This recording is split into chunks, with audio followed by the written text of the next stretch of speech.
T'as un nom en tête? Abonne-toi et envoie-le. Ici, chaque abonné a le droit de choisir la prochaine personnalité qu'on démonte avec élégance. Bienvenue dans 90 secondes chrono. Mesdames et messieurs, bienvenue dans l'arène médiatique où certains tombent et d'autres glissent comme des anguilles sur une plaque d'infos tièdes. Aujourd'hui, on s'attaque à un personnage qui tient plus du micro-judiciaire que du micro-journalistique. Jean-Marc Morandini. Allez, installe-toi confortablement ici, on tartine la vérité au vitriol, sans fard et sans pommade. Ah, Morandini, un homme dont le gel capillaire est parfois plus stable que sa ligne éditoriale.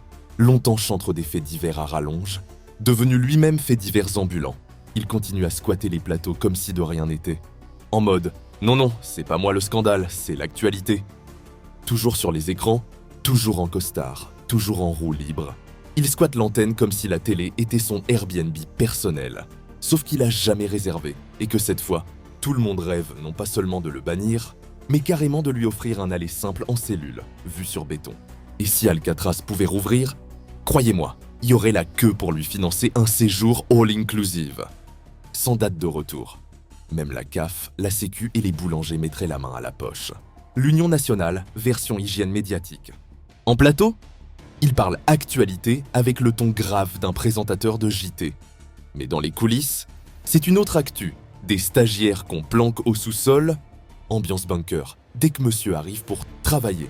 Et malgré les affaires, les mises en examen, les casseroles grosses comme des paraboles.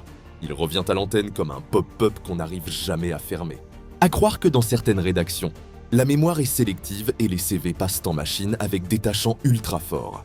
Dans cette France où l'on te zappe pour un tweet maladroit, lui, surfe peinard, chemise bien repassée, regard fixe caméra, comme s'il sortait d'un stage de com à Guantanamo. Et pendant ce temps-là, aucune victime n'a eu droit au micro. Mais bon, lui, il l'a toujours, et en HD. Et vous en pensez quoi de ce retour version efface tout, recommence? Dites-le nous en commentaire. Parce que des endroits comme 90 secondes chrono pour vider votre sac. Il n'y en a pas deux, alors likez, partagez, abonnez-vous pendant qu'il passe à l'antenne. Vous passez à l'action.